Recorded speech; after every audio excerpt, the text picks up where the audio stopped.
السلام علیکم ورحمۃ اللہ وبرکاتہ۔ کیا حال ہے؟ خیریت ہے؟ صحت ٹھیک ہے؟ بسم اللہ الرحمن الرحیم۔ معزز طالب علم ساتھیو،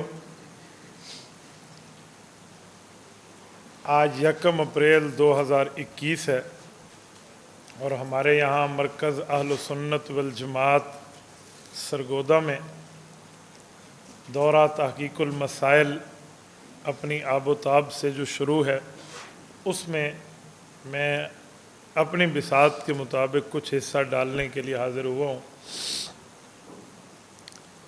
یہ بات پہلے دن سے طے ہے کہ یہ دھرتی رحمان والوں اور شیطان والوں کے ساتھ ساتھ چلے گی۔ علامہ اقبال رحمۃ اللہ علیہ اپنے شعر میں ایک جملہ سمجھاتے ہیں: ستیزہ کار رہا ہے ازل سے تا امروز، چراغ مصطفی سے شرار بو لہبی۔ ایک ہوتا ہے چراغ، وہ بھی روشنی دیتا ہے، ایک ہوتا ہے شرارہ، وہ بھی روشنی دیتا ہے۔ چراغ کا کام ہے بغیر دوسرے کو تکلیف دیے روشنی دو، اور شرارے کا کام ہے دوسرے کو جلا کر روشنی پیدا کرو۔ تو ابو لہب کا شرارہ ہے اور رسول اللہ صلی اللہ علیہ وسلم کا چراغ ہے۔ یہ پہلے دن سے ان کا آپس میں کشمکش کا معاملہ شروع ہے۔ پہلے دن سے کیسے؟ آپ یہ بات بخوبی سمجھتے ہیں کہ جب رسول اللہ صلی اللہ علیہ وسلم کو رب العزت نے اعلانیہ تبلیغ کا حکم فرمایا تو جس بندے نے مخالفت میں سب سے اول حصہ ڈالا وہ یہی ابو لہب تھا۔ چوک پر ٹھہر کر جب سگا چچا بھتیجے کو پتھر مارے تو آپ بتائیں غیر چھوڑے گا؟ غیر اس سے بڑھ کے نکلے گا۔ تو اس نے یہ کام کیا تھا۔ تو اسی وقت سے اہل کفر، اہل اسلام، اہل حق، اہل باطل کا تقابل شروع ہے۔ جو میں نے آپ کی خدمت میں بات رکھنی ہے وہ موجودہ دور کا ایک دانش مندی کے نام پر فتنہ کہہ لیں، گمراہی کہہ لیں، ضلالت کہہ لیں، اس کے متعلق جسے ایک شخصیت لے کر اپنے طبقے کو چل رہی ہیں، جس کا نام ہے پروفیسر جاوید احمد غامدی صاحب۔ غامدی صاحب نے اپنے حلقے کو علمی حلقے کا نام دیا ہوا ہے۔ اپنی گفتگو میں، اپنے لیکچرز میں، اپنی کتابوں میں بظاہر وہ علمی بات کرنے، سننے، سنانے کے عادی ہیں۔ عام طور پہ بندہ کہیں نہیں سمجھتا کہ یہ کسی فتنے کی دعوت دے رہے ہیں، یہ کسی غلط مسئلے کی طرف دعوت دے رہے ہیں۔ وہ گمراہی کے مسئلے کو بھی اپنی اچھی زبان کے ساتھ، پیارے الفاظ کے ساتھ، ایسے انداز سے پیش کرتے ہیں کہ بندہ سمجھتا ہے جی بات تو ٹھیک ہے۔ اور ان کی اس عبارت میں چوری پکڑنا یہ بڑے دل گردے کا کام ہوتا ہے۔ میں آپ کے سامنے ان کی 2-4 باتیں رکھوں گا تو اس سے آپ اندازہ لگانا کہ عام طور پہ اگر یہ لفظ لکھ کر کسی کو دے دیا جائے تو بندہ 10 دفعہ بھی پڑھے گا تو کہے گا بات تو ٹھیک ہے، لیکن جب میں نے اس کو برسر چوک رکھ کے آپ کے سامنے اس کی حقیقت بتانی ہے نا، پھر آپ کہیں گے جی بات ایسے ہی ہے۔ جاوید احمد غامدی صاحب مختلف نظریات اپنی کتابوں میں پیش کر چکے ہیں۔ ان کی کتاب ہے اصول اور مبادی۔ آپ اس کا مطالعہ فرمائیں نا تو آپ کو چند چیزیں اس سے سمجھ آئیں گی کہ یہ اس پر دینی معاملات میں بحث کرتے ہوئے مختلف چیزیں پیش کرتے ہیں۔ مثلا میں ان کا ایک نظریہ آپ کی خدمت میں پیش کرتا ہوں۔ یہ ان کی کتاب ہے میزان، اس کا صفحہ 32 ہے۔ یہ اپریل 2002 میں طبع دوم کے نام سے شائع ہوئی ہے۔ غامدی صاحب اپنی کتاب میں جو الفاظ لکھتے ہیں میں بعین ہی ان کے لفظ پڑھوں گا اور اس کے بعد اس پہ تبصرہ پیش کروں گا۔ کہتے ہیں یہ بات بالکل قطعی ہے کہ قرآن کریم کی ایک ہی قرأت ہے جو ہمارے مصاحف میں ثبت ہے۔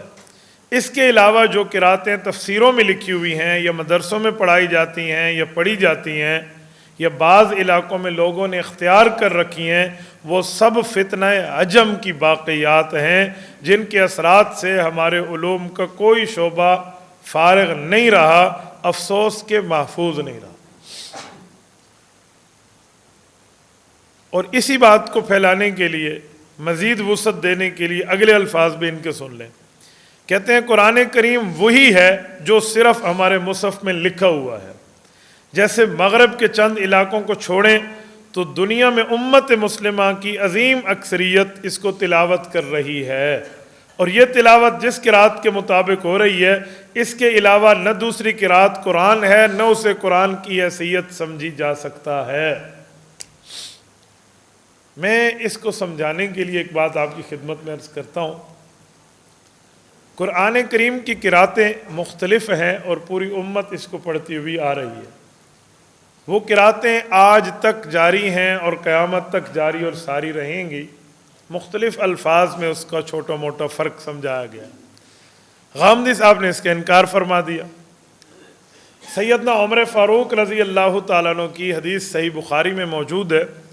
حضرت عمر رضی اللہ تعالیٰ عنہ فرماتے ہیں کہ رسول اللہ صلی اللہ علیہ وسلم نے ارشاد فرمایا، انزل القرآن علی سبعۃ احرف، 7 قراتوں پر قرآن کریم کو نازل کیا گیا ہے۔ حضرت عمر رضی اللہ تعالیٰ عنہ کی یہ حدیث صحیح بخاری کتاب الفضائل باب انزل القرآن علی سبعۃ احرف، جلد نمبر 2 صفحہ 747 قدیمی کراچی میں آپ کو مل جائے گی۔ اسی طرح حضرت عمر رضی اللہ تعالیٰ عنہ کی اس روایت کے ساتھ ایک روایت صحیح مسلم میں اسی باب کے تحت امام مسلم رحمۃ اللہ علیہ جلد اول صفحہ 273 پہ لائے ہیں۔ حضرت ابی بن کعب رضی اللہ تعالیٰ عنہ کی روایت ہے، ایک لمبی حدیث ہے، اس میں جبرائیل علیہ السلام کا آنا، حضور پاک سے گفتگو کرنا، پھر اللہ سے بات کو لینا، پھر آنا، یہ پوری تفصیل ہے۔ جب چوتھی مرتبہ جبرائیل علیہ السلام اس قرات کے سلسلے میں لے کر حکم کو نازل ہوئے تو کیا فرمایا؟ فرمایا ان اللہ یامرک، اللہ پاک آپ کو حکم فرما رہا ہے، ان تقرئ امتک، آپ اپنی امت کو پڑھا سکتے ہیں، القرآن علی سبعۃ احرف، 7 طریقوں پر آپ پڑھا سکتے ہیں۔ جس قرات پر آپ پڑھیں گے تو آپ بالکل حق ہی پڑھیں گے۔ یہی روایت جامع ترمذی میں بھی حضرت ابی بن کعب کی حضرت امام ترمذی کی سند سے بھی موجود ہے۔ یہ تینوں احادیث ہمیں بتاتی ہیں کہ قرآن کریم کی قراتیں مختلف ہیں۔ اب جب قراتیں مختلف ہیں تو وہ کیسی قراتیں ہیں، کس طرح ہیں، یہ میں آپ کی خدمت میں تفصیل دینے کے لیے ایک جملہ مزید اس پہ عرض کرتا ہوں۔ امت مسلمہ، حنفی، شافعی، مالکی، حنبلی، یہ تمام کا اتفاق، اجماع، اتحاد ہے کہ یہ قراتیں ہمیشہ تک، قیامت تک جاری اور ساری ہیں۔ آپ اجماع کا حوالہ اگر دیکھنا چاہیں تو النشر فی قراءۃ العشر میں امام جزری رحمۃ اللہ علیہ کی اس پر آپ کو نص مل جائے گی، وہ اس کو امت کا اجماع قرار دیتے ہیں اور رسول اللہ صلی اللہ علیہ وسلم سے تواتراً ثابت فرماتے ہیں۔ اور اس پر مسند ابی یعلا سے ایک روایت لا کر پورا اپنا ایک واقعہ سناتے ہیں کہ میں نے 30 سال تک اس پہ سرچ کیا، میں نے یوں سمجھا، یوں سمجھا، یوں سمجھا، پوری تفصیل دیتے ہیں۔ اب یہ 7 احرف، 7 قراتیں، کیسی کیسی قراتیں ہیں، کون سی قراتیں ہیں؟ عام طور پہ اب ہماری عوام یہ سمجھتی ہے کہ قرات کا مطلب یہ ہے کہ مکمل لفظ، مکمل آیت بدل دی گئی۔ جی نہیں، یہ مسئلہ نہیں ہے، وہ کچھ چیزیں ہیں۔ مثلا کسی جگہ اسم ہے، کسی جگہ فعل ہے، اسے اسماء کا اختلاف کہتے ہیں، افعال کا اختلاف کہتے ہیں۔ مثلا ہمیں قرآن کریم سورۃ انعام آیت نمبر 115 تمت کلمات ربک اور تمت کلمات ربک، یہ لفظ الف کے ساتھ اور بغیر الف کے فرق نظر آئے گا۔ افعال کا فرق اگر ہم دیکھیں تو ربنا باعد بین اسفارنا، یہ الف کے ساتھ ہے، ربنا باعد بین اسفارنا بغیر الف کے ساتھ ہے، تو یہ اختلاف موجود ہے اور اس کو پڑھتی پڑھاتی امت آ رہی ہے۔ اسی طرح وجوہ اعراب، وجوہ اعراب جو آپ نے 16 وجوہ اعراب پڑھی ہیں ناومیر میں، تو وجوہ اعراب کا اختلاف ہے، کیسے پڑھیں کیسے نہ پڑھیں۔ سورۃ بقرہ آیت نمبر 282 ولا یضار کاتب یا ولا یضار کاتب، نحو کے اعتبار سے دونوں کا معنی ایک ہی بنتا ہے، تو اس طرح کا اختلاف ہے۔ یا ذو العرش المجید سورۃ بروج کی آیت نمبر 15 یا اسی طرح ذو العرش المجید، یہ اختلاف۔ یہ وجوہ اعراب کا اختلاف یہ موجود ہے۔ تقدیم اور تاخیر، کسی لفظ کو آگے کسی لفظ کو پیچھے، یہ مختلف قراتوں کے اندر اس کے پڑھنے کی گنجائش موجود ہے۔ مثلا سورۃ توبہ آیت نمبر 100، 11ویں پارے کا پہلا صفحہ، والسابقون الاولون والی آیا، اس میں جنات تجری تحتها الانہار یا جنات تجری من تحتها الانہار، دونوں کا معنی ایک ہے، لیکن اس اختلاف کی گنجائش، پڑھنے کی گنجائش احادیث پاک سے ہمیں ملتی ہے۔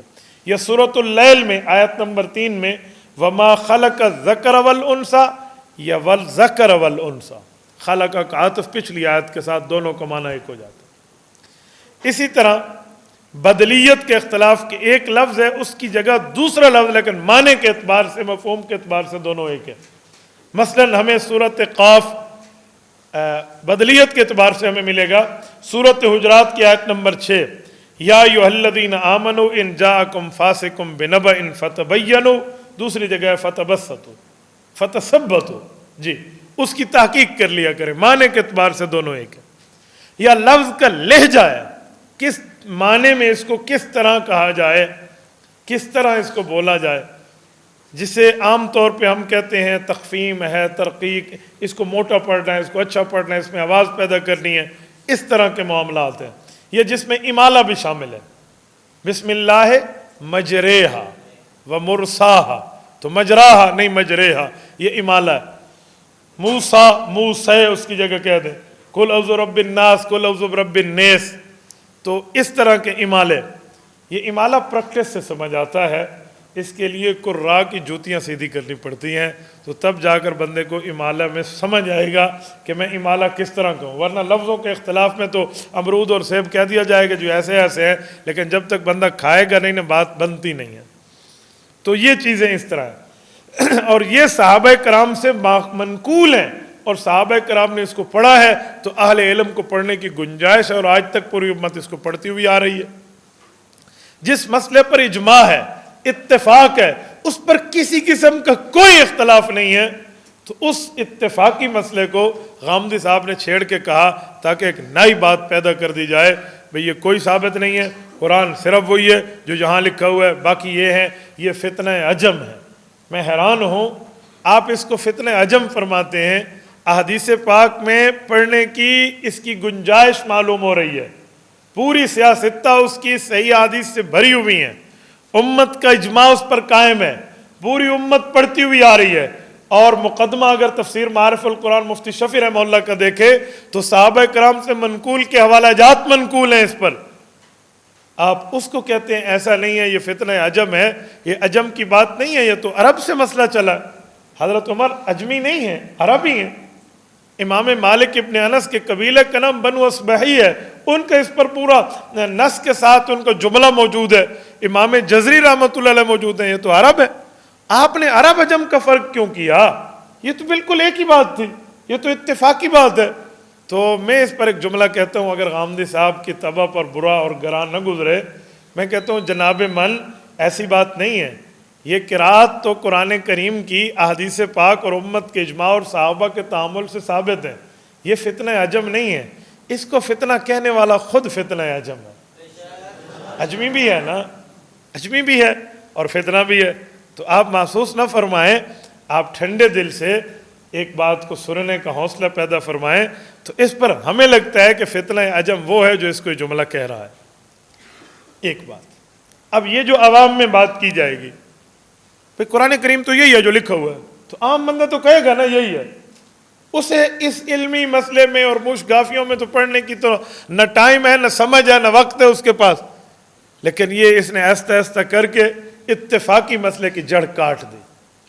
ایک بات اس سے مزید خطرناک حملوں میں سے ایک حملہ ان کا اگلا پیش کر رہا ہوں۔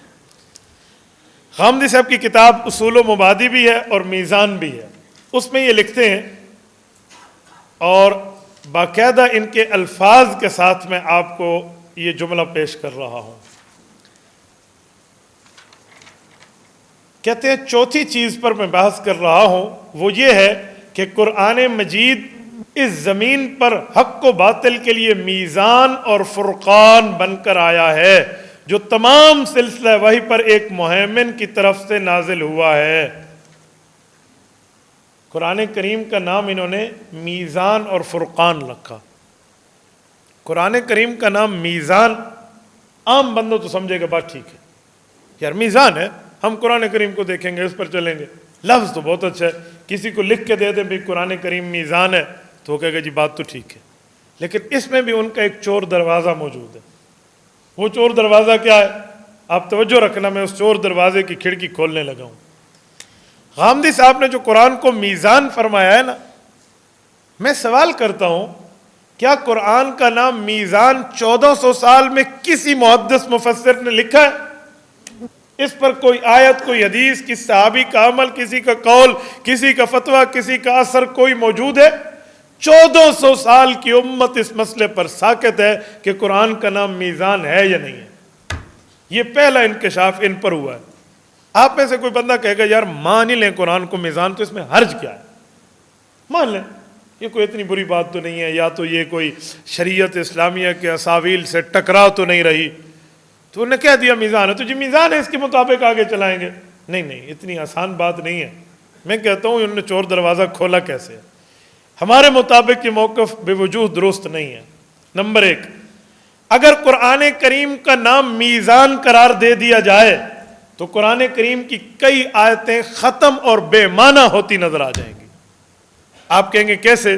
مثلا پارہ نمبر 27 سورۃ حدید آیت نمبر 25، لَقَدْ أَرْسَلْنَا رُسُلَنَا بِالْبَيِّنَاتِ وَأَنزَلْنَا مَعَهُمُ الْكِتَابَ وَالْمِيزَانَ۔ رب العزت فرماتے ہیں میں نے جو نبی بھیجے ہیں ان نبیوں کو کتابیں بھی دی ہیں اور ان نبیوں کو میزان بھی دیا ہے۔ اگر میزان کا معنی قرآن ہے تو وَلَقَدْ آتَيْنَاكَ، قرآن کریم تو حضور پاک پہ اترا ہے، پچھلے انبیاء کو میزان ملا، تو کیا آپ قرآن کا حضور سے پہلے نزول مانتے ہیں؟ اس آیت کا مطلب کیا حل کریں گے؟ اس آیت میں جو تعویل وہ فرمائیں گے تو اس تعویل کی کوئی گنجائش موجود ہے؟ اچھا چلو آپ تعویل ہی کر لیں تو میں اس پر ایک اور آیت بھی پیش کر دیتا ہوں، آپ اس کو ہمیں حل فرما کر دے دیں تو بہت اچھا ہے۔ پارہ نمبر 27 سورۃ الرحمن آیت نمبر 7، وَالسَّمَاءَ رَفَعَهَا وَوَضَعَ الْمِيزَانَ، اللہ فرماتے ہیں ہم نے آسمان کو بلند کیا اور ترازو کو بچھا دیا۔ تو یہ تو زمین آسمان کی تخلیق کے وقت کی بات ہو رہی ہے، تو یہاں معنی کیا کریں گے؟ یہاں تو میزان عدل کے معنی میں ہے۔ آپ نے قرآن کو میزان کہہ دیا تو کیا قرآن کریم اس وقت اور معاملہ سب کچھ اور لین دین نزول اور یہ کیا کہیں گے؟ ذرا اس کا اپنے اسی مفہوم کے مطابق آپ ذرا مجھے معنی، مراد، مطلب، مفہوم اس کا سمجھا دیں تو یہ ٹوٹتا ہوا نظر آتا ہے۔ اچھا ابھی بھی میں نے چور دروازہ پورا نہیں ان کا کھولا، ایک بات اس پر مزید آ رہی ہے، میں آگے چل کے کہتا ہوں، لیکن اسی پر ایک جملہ میں مزید آپ کو سمجھاتا ہوں۔ اگر یہی بات ان کی مان لی جائے تو اس آیت کا مطلب غلط ہو جائے گا کہ اللہ نے پیغمبروں کو کتابیں بھی دی ہیں اور ساتھ قرآن بھی دیا ہے، حالانکہ بات ایسی ہے نہیں۔ پیغمبروں کو تو قرآن کریم نہیں ملا، صرف رسول اللہ کو قرآن کریم ملا ہے، باقی انبیاء کو تو نہیں ملا۔ اسی پر سمجھانے کے لیے ہم قرات خلف الامام پر ایک بات کرتے رہتے ہیں نا کہ اس دھرتی پہ سب سے افضل نمازیں 2 پڑھی گئی ہیں، 2 نمازیں اس دھرتی پر سب سے افضل، جس میں امام بھی نبی، مقتدی بھی نبی، وہ دونوں نمازیں معراج کی رات ہے۔ ایک حضور علیہ السلام نے جاتے ہوئے پڑھائی ہے اور ایک واپسی پر پڑھائی ہے۔ نماز حضور نے 1 پڑھائی تھی یا 2 پڑھائی تھی؟ جی 1 یا 2 پڑھائی تھی۔ بابن فی المعراج اٹھائیے، مرقات المفاتیح اٹھائیے، ملا علی قاری رحمہ اللہ کے جلد 10، وہ کہتے ہیں پہلی نماز صلاۃ استقبالی ہے اور دوسری نماز واپسی پر صلاۃ الوداعی ہے۔ وَنَزَلُوا مَعَهُ مُتَقَدِّمِينَ وَمُتَأَخِّرِينَ وَصَلَّى بِهِمْ ثَانِيًا صَلَاةَ مُوَدِّعٍ فَأَخَّرَ، وہ کہتے ہیں حضرت رسول اللہ صلی اللہ علیہ وسلم کے ساتھ انبیاء پھر اترے، پھر دوبارہ نماز پڑھائی گئی اور یہ نماز الوداعی تھی، اس کے بعد یہ مجمع اپنے اپنے علاقوں کو چلا گیا۔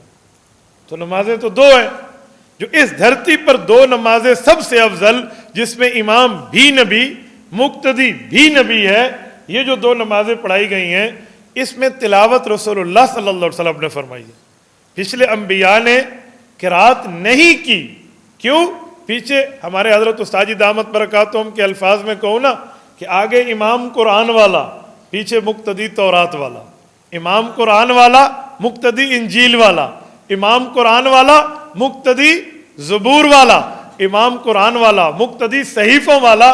تو صحیفوں میں تو یہ ترتیبیں نہیں ہیں جو قرآن کریم میں ہیں، یہ صرف رسول اللہ صلی اللہ علیہ وسلم کو ملی ہیں۔ تو اس سے پتہ چلا جو حضور کو ملی ہے تو پڑھی بھی حضور نے ہے۔ تو انبیاء کی نماز مقتدی ہونے کے ناطے حضور پاک کے پیچھے بغیر قرات کے ہو گئی ہے، تو احناف کی نماز بھی بغیر قرات کے ہو گئی۔ حضرت استاد جی تو اس سے بڑھ کے ایک بات فرماتے ہیں کہ کل قیامت میں انبیاء کرام کو بھی اس نماز کا اجر اللہ دیں گے۔ تو جہاں سے انبیاء کو نبی ہونے کے ناطے نماز کا اجر ملے گا، وہاں سے حنفیوں کو بھی نماز ہو جانے کا امتی ہونے کے ناطے اجر ملے گا۔ جس جگہ سے انہیں مل گیا وہ ہمیں مل گیا۔ تو یہ جو ہم بات کرتے ہیں وہاں تو قرآن نہیں اترا تھا، اگر اترا ہوتا تو وہ پڑھ لیتے، وہاں تو نہیں ہے۔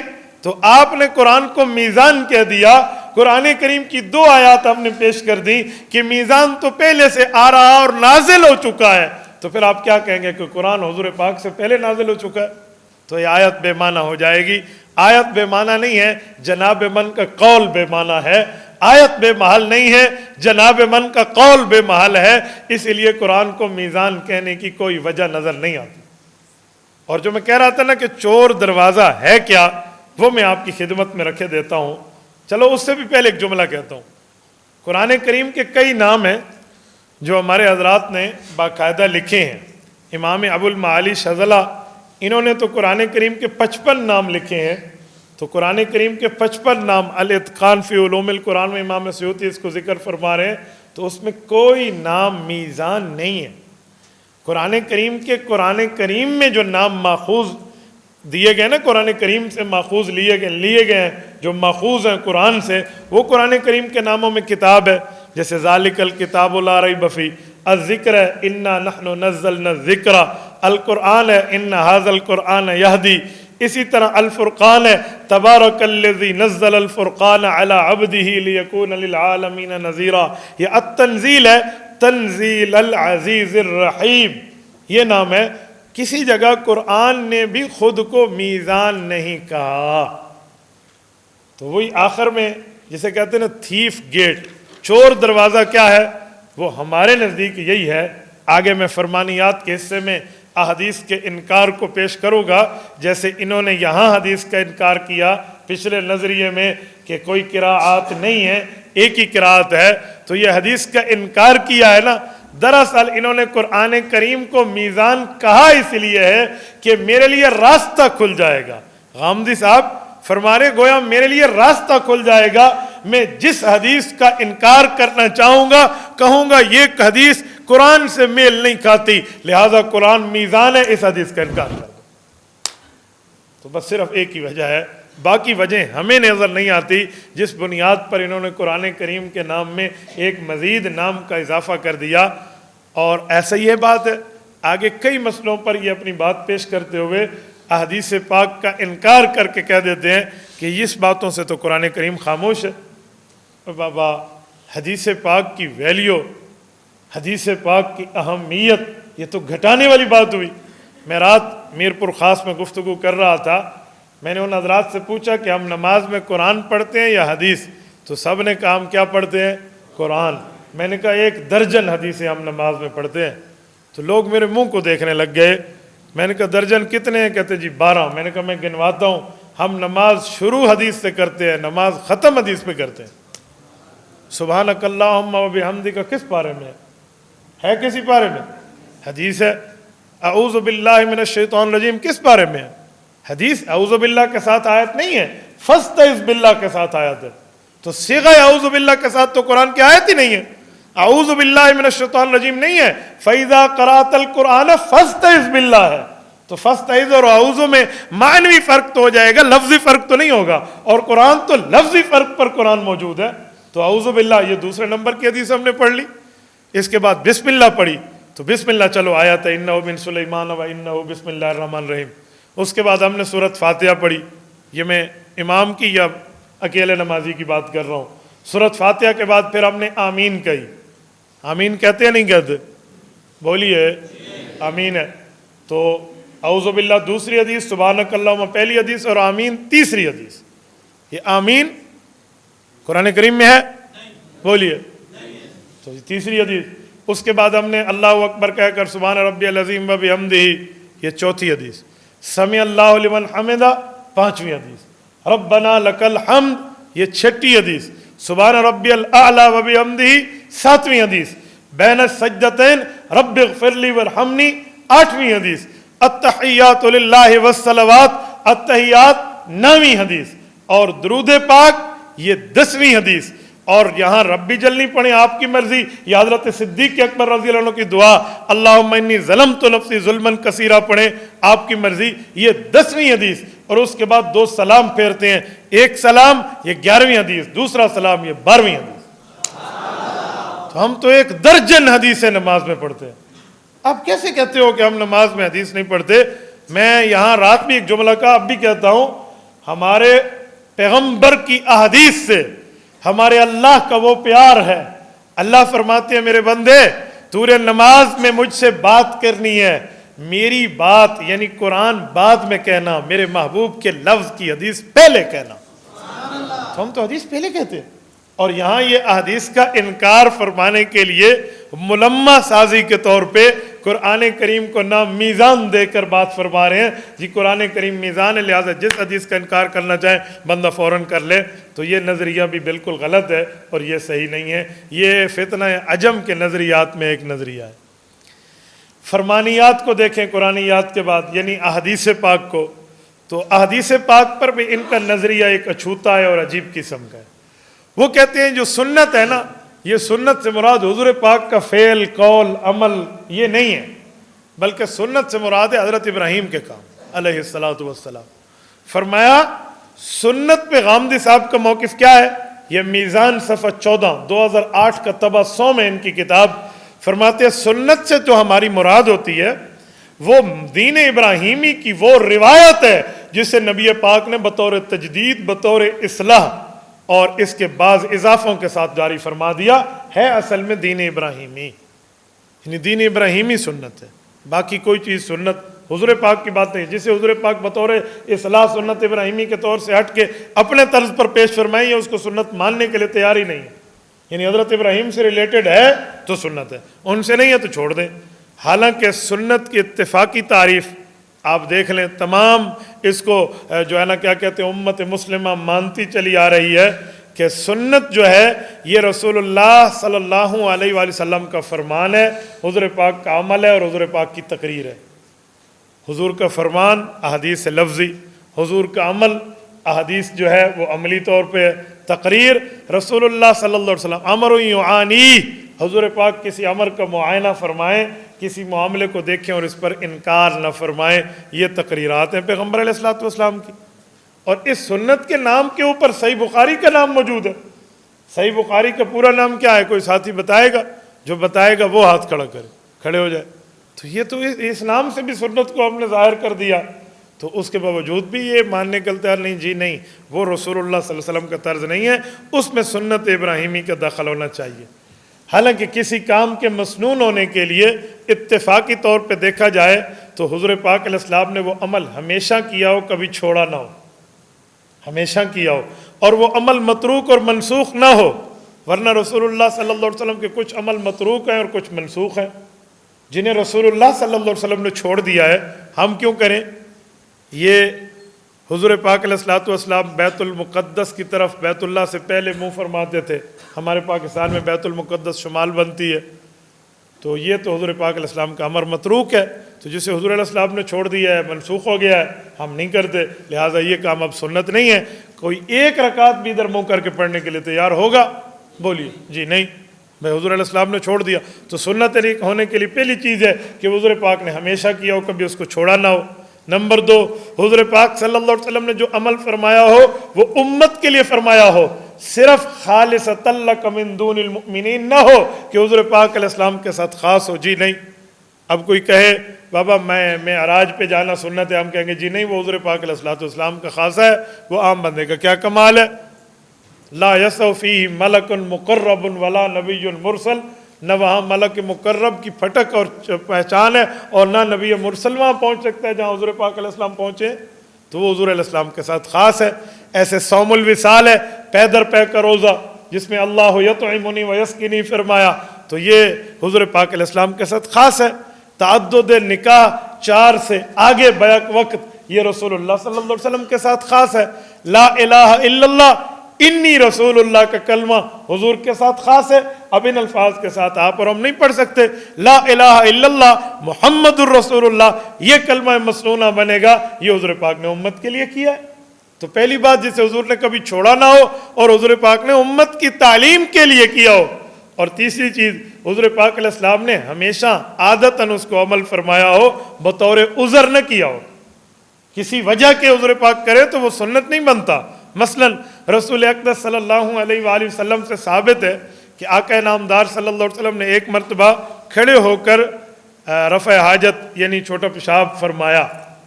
اب سوال یہ ہے، یہ سنت بنتا ہے جی نہیں بنتا؟ اس کی وجوہات موجود ہیں۔ کوئی کہتے ہیں گھٹنے کے پیچھے آپ علیہ الصلوۃ والسلام کو ایک دانہ تھا جس کی بیٹھنے پر تکلیف تھی، بعض کہتے ہیں نہیں سباتۃ قوم تھی، وہاں بیٹھنے میں کپڑوں کے ملوث ہونے کا مسئلہ تھا۔ حکماء نے، حکیموں نے اپنے طرز پہ لکھا ہے، وہ کہتے ہیں جی کمر میں یہ جو جسے ہم کہتے ہیں بیک بون، ریڑھ کی ہڈی، اسے ڈسک کہتے ہیں، مورا کہتے ہیں، کہ کسی کو تکلیف ہو تو وہ کھڑے ہو کر پیشاب کر لے تو اس کی تکلیف 80% ختم ہو جاتی ہے، تو اس کی جو ہے نا ترتیب صحت ٹھیک چلتی ہے۔ تو حضور پاک علیہ الصلوۃ والسلام نے بطور حکمت یہ ایک عمل کیا تھا۔ اس پر اما عائشہ رضی اللہ عنہ کا انکار موجود ہے کہ جو آپ کو کہے نا من قال لکم ان رسول اللہ صلی اللہ علیہ وسلم بالا قائما فلا تصدقوه ما بال رسول اللہ الا قاعدا، اما عائشہ نے جو انکار کیا وہ بھی ٹھیک ہے۔ وہ اما عائشہ رضی اللہ عنہ گھر کی بات فرماتی ہیں، گھر میں اللہ کے رسول کا معمول نہیں ہے، یہ گھر سے باہر کی بات ہے۔ تو گھر میں تو بیٹھ کی بات ہے۔ اب بطور عذر آپ بھی کر لیں تو آپ کر سکتے ہیں بطور علاج، لیکن ہم اس کو مسنون طریقہ نہیں کہہ سکتے کہ اس کو عذراً کیا گیا ہے۔ تو عذراً حضور پاک علیہ السلام نے کیا، وہ کام سنت نہیں بنتا۔ تو سنت تو یہ ہے جس کو رسول اللہ صلی اللہ علیہ وسلم اس طریقے پر جاری اور ساری امت کے لیے فرما دیں، اور جناب من فرماتے ہیں جی نہیں، وہ سنت ابراہیمی کے ساتھ رسول اللہ صلی اللہ علیہ وسلم اسی کی آگے ترتیب چلائیں تو ٹھیک ہے، ورنہ وہ سنت نہیں ہے۔ تو یہ بھی دین میں حضرت صاحب نے کٹ لگایا ہے، اس کٹ لگانے کو بھی آپ سمجھ جائیے۔ احادیث پاک کے بارے میں ان کا ایک نظریہ اور بھی ہے۔ اب یہ نظریہ آپ کو بڑا عجیب لگے گا کہ ایک طرف سے حدیث کا انکار ہے اور دوسری طرف سے اس نظریے میں باقاعدہ حضور پاک کی حدیث اور سنت سے ان کی محبت جھلکتی ہے۔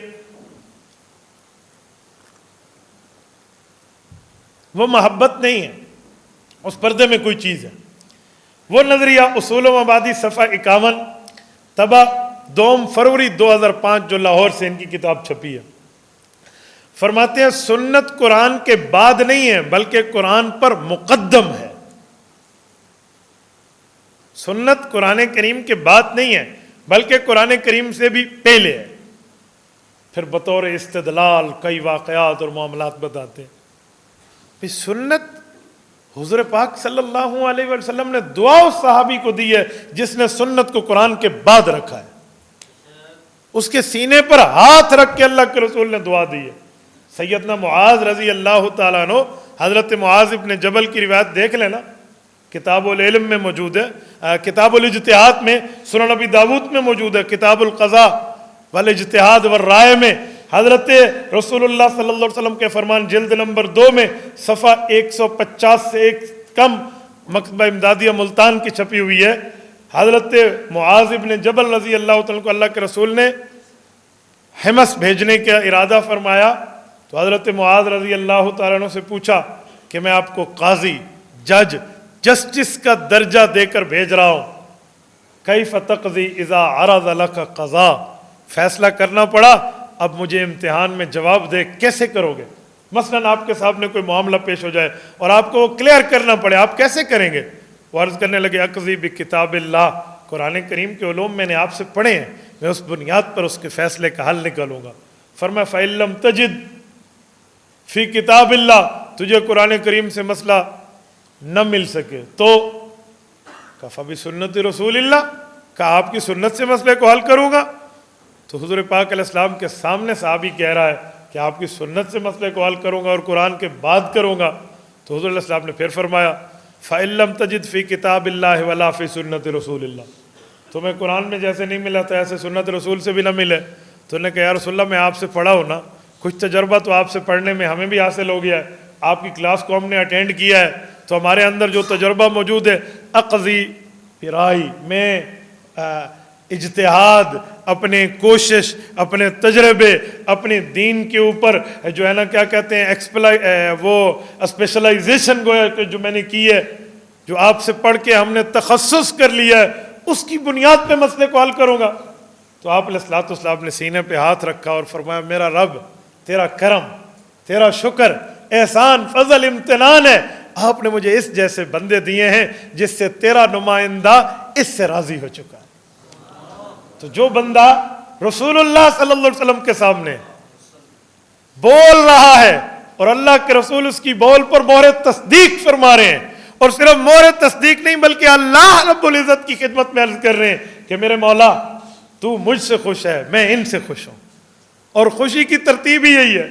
اور اس پر حضور پاک نہیں فرماتے کہ سنت تو مقدم تھی قرآن سے، تو نے سنت کو قرآن کے بعد رکھا، جیسے 1400 سال کے بعد حضرت کے ذہن میں یہ بات آ گئی. تو حضور علیہ الصلوۃ والسلام نے تو وہاں نہیں فرمایا السکوت فی معرضۃ البیان بیان، یہ اصول کہاں جائے گا؟ جب بولنے کا وقت تو خاموش ہو جانا کیا چیز ہوتی ہے؟ آپ علیہ الصلوۃ والسلام نے نہیں بولا اس پر، بلکہ اس کی تائید کی ہے، توثیق کی ہے، تائید کی، اور توثیق کر کے اللہ کے رسول صلی اللہ علیہ وسلم نے دعائیں دی ہیں اسے. حالانکہ یہ موقع ہے سمجھانے کے لیے، اگر غلطی ہے تو اس غلطی کو درست کر لیا جائے نا، کہ آپ تو سفر کر کے جا رہے ہیں، آپ مجھ سے بہت دور ہوں گے، اس وقت کوئی کمیونیکیشن کا نظام موجود تو نہیں ہے کہ کمیونیکیشن میں کوئی کنٹیکٹ کر لیا جائے. نہیں سمجھے؟ اس وقت تو 1G چھوڑو 4G تو بہت دور رہا، کوئی چھوٹی جی بھی موجود نہیں تھی. پرانے زمانے میں یا امی جی تھی یا ابا جی تھی نا، یا استاد جی تھے، بس اتنی بات تھی. اس وقت کوئی 1 2 3 4 4G نہیں تھے نا. تو جیسے ہمارے آج کل تو بہت سی چیزیں آ گئی. رسول اللہ صلی اللہ علیہ وسلم کے دور میں ان چیزوں کا تو وجود ہی نہیں تھا نا، یعنی ظہور نہیں تھا. تو آپ علیہ الصلوۃ والسلام سے صحابی ڈائریکٹ رابطہ کر لے، یہ تو مسئلہ پانی نہیں رہا تھا. تو جو بعد میں سمجھانا ہے، جیسے آپ کے دماغ میں آیا کہ سنت مقدم ہے، یہ دماغ پیغمبر میں کیوں نہیں آیا؟ یہ سوال ہے رسول اللہ صلی اللہ علیہ وسلم کے ذہن میں اس وقت کیوں نہیں آیا کہ کریکشن کر لیں؟ آپ دیکھ لیں. حالانکہ حضور علیہ السلام صحابہ کرام کی کسی عام سی لغزش پر بھی ایسی کریکشن فرماتے تھے کہ دوبارہ وہ لفظ پڑھواتے. سنن ابی داؤد میں موجود ہے، حضور پاک علیہ الصلوۃ والسلام نے بنبیک کا لفظ فرمایا، صحابی نے برسولک فرمایا. کہا جی نہیں، وہ کہو جو میں نے کہا ہے. کہاں جائے گی یہ بات؟ آپ علیہ السلام تو اتنی کریکشن فرما رہے ہیں، اتنی بات تک سمجھا رہے ہیں. حضرت سلمان فارسی رضی اللہ تعالیٰ عنہ کو ایک بے ایمان نے کہا تھا نا کہ تمہیں نبی نے استنجے کا طریقہ سکھایا؟ کہا جی ہاں، ہمارا دین مکمل ضابطہ حیات ہے، ہمیں ہمارے نبی نے پاکی کا طریقہ سکھایا ہے. تو اس حد تک اللہ کے رسول سمجھا رہے ہیں. حتیٰ شراک کا نالی، تسمہ ٹوٹا ہے جوتی کا تو اس کی ترتیبیں کیسے؟ یہ اتنی باتوں کی کریکشن اللہ کے رسول سے ہو رہی ہے. ایک ایک مسئلے پہ سمجھایا، بتایا، سنایا، واضح کیا جا رہا ہے.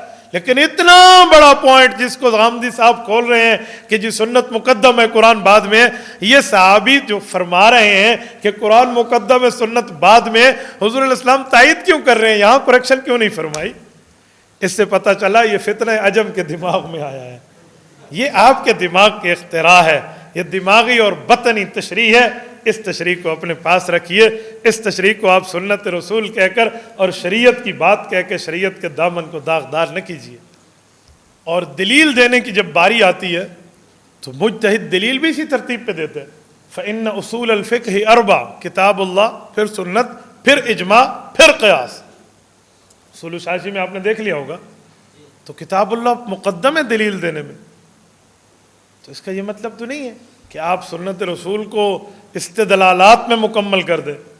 غامدی صاحب یہ کہتے ہیں نا کہ ایمان لانے میں سنت مقدم ہے، حدیث مقدم ہے. یہ بات مانی جا سکتی تھی.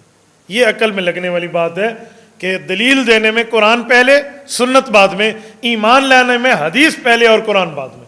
یہ مانی جا سکتی ہے کیونکہ یہ قرآن اللہ کی کتاب ہے. یہ ہمیں کس نے بتایا ہے؟ رسول اللہ صلی اللہ علیہ وسلم نے. اور حضور کی بات کو حدیث کہتے ہیں. ہم نے حضور کی حدیث سچی مانی تو قرآن کو سچا مانا، تو پہلے ایمان حدیث پر ہوا. یوں فرماتے تو بات مانی جا سکتی تھی، لیکن آپ نے تو ترتیب دلائل میں فرمایا ہے، ترتیب ایمان میں بات نہیں فرمائی. اسی لیے یہ مسئلہ بے وجہ غلط ہے اور یہ بھی شریعت کا حصہ نہیں ہے، اور اس کو خواہ مخواہ سے پیش کر کے حضرت نے اس کو اپنی طرف سے پتہ نہیں کیا سے کیا معاملات سمجھائے ہیں۔ میرے خیال میں نے تعارف کے طور پہ آپ کو چند باتیں سمجھانی تھی۔ یہ 4 پوائنٹس جو میں نے 2 سنت کے لیے اور 2 قرآن کے لیے آپ کی خدمت میں بتائے ہیں نا، میں اس کو سمجھانے کے طور پہ آپ کو کہوں گا، انشاءاللہ اس پر مستقل فائل ان قریب آپ کی خدمت میں آ جائے گی۔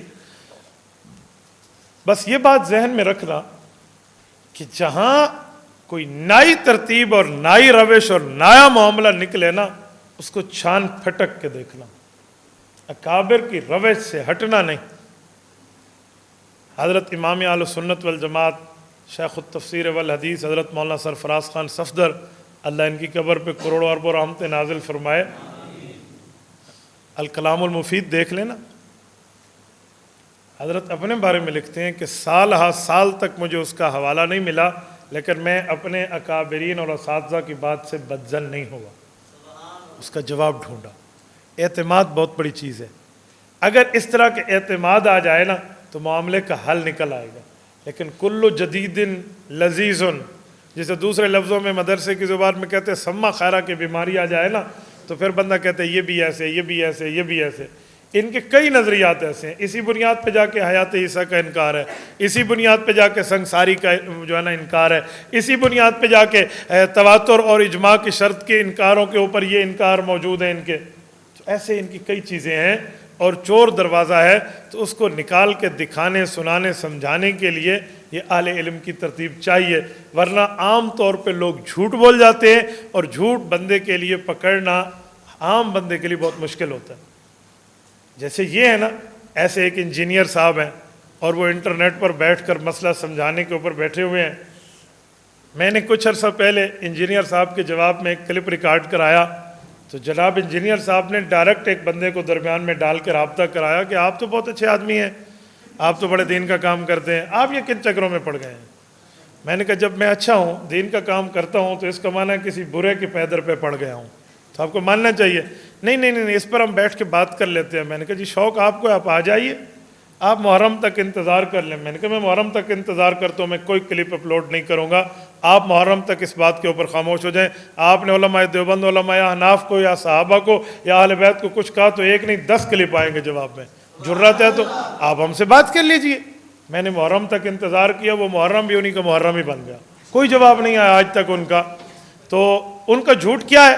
اب جھوٹ عوام میں حضرت مولانا اشرف علی تھانوی حکیم الامت مجدد الملت، اللہ ان کی قبروں پہ کروڑوں اربوں رحمتیں نازل فرمائے، مرید آیا، انہوں نے کہا جی میں نے خواب دیکھا ہے لا الہ الا اللہ اشرف علی رسول اللہ کہہ رہا ہوں، حتیٰ کہ زبان پکڑ لیا لیکن منہ سے پھر بھی جاری ہے، میں کہہ رہا ہوں اوے زبان کیا کہہ رہی ہے، اوے زبان کیا کہہ، پھر بھی جاری ہے، حضرت میں کیا کروں، بے اختیار میرے منہ سے جاری تھا، خواب میں، خواب سے اٹھا پھر بھی زبان پہ جاری تھا، میں نے زبان کو پکڑ لیا لیکن میرا بے اختیار تھا، میرا اختیار نہیں چلتا، اب میں کیا کروں؟ تو فرمایا جس شیخ کی تو بیعت ہے نا، وہ حضرت کی بیعت تھا، تیرا پیر متبع سنت ہے۔ 2-4 باتیں سمجھائیں، اس بندے کی کیفیت ختم ہو گئی۔ اب یہ خواب ہے، انجینئر صاحب اس پہ حاشیہ کیا چڑھاتے ہیں، فرماتے ہیں دیکھا تمہارے بابے ساری زندگی اپنے نام کے کلمے پڑھواتے رہے۔ میں نے اسے کہا ایک جملہ کہوں، کلمہ زندگی میں ایک بار پڑھا جاتا ہے یا ہر وقت پڑھتا ہے بندہ؟ ہر وقت پڑھتا ہے، ہر جگہ پڑھتا ہے، ہر معاملے پہ کلمے کی دعوت دیتا ہے۔ یہ اس خواب کو اٹھا کے ایک طرف رکھ لیتے ہیں۔ آپ ذرا دکھائیں اس کے علاوہ حضرت تھانوی نے کہیں یہ کلمہ پڑھوایا ہو کہ لا الہ الا اللہ اشرف علی رسول اللہ، آپ دکھا دیں۔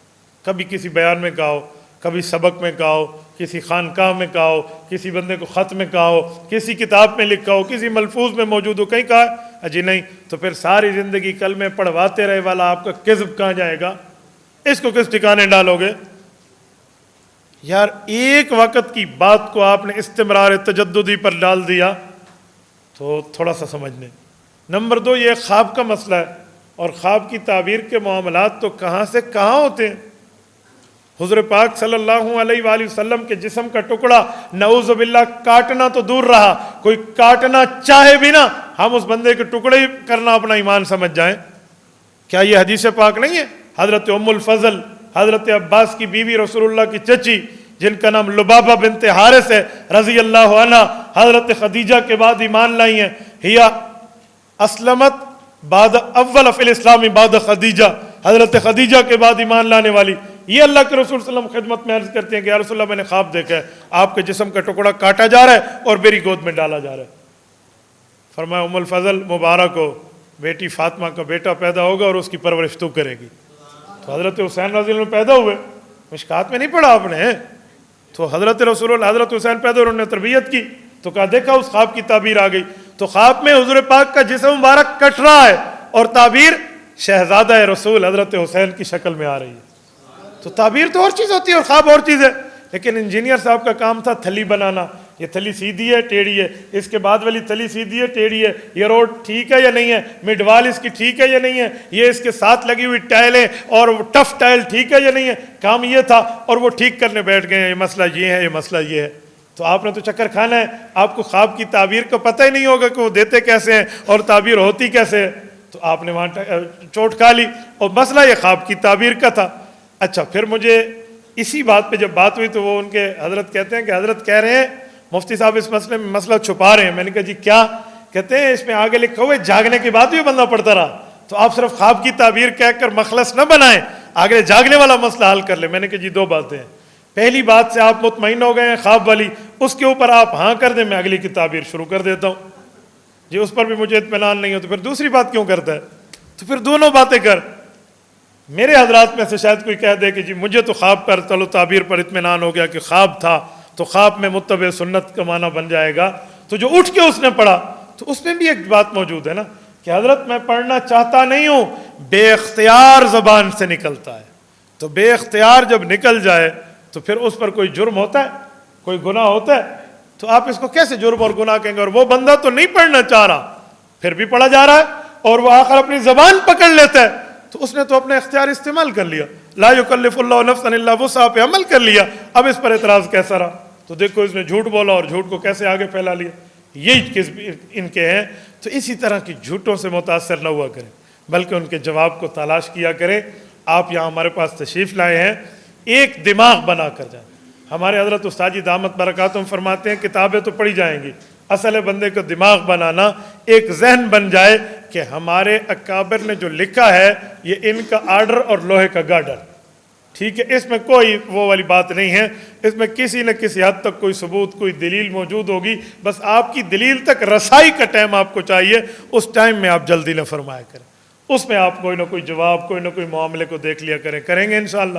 اللہ آپ کو اور ہمیں ان فتنوں سے بچنے کی توفیق عطا فرمائے۔ اقول قولی ھذا واستغفر اللہ وآخر دعوانا ان الحمد للہ رب العالمین۔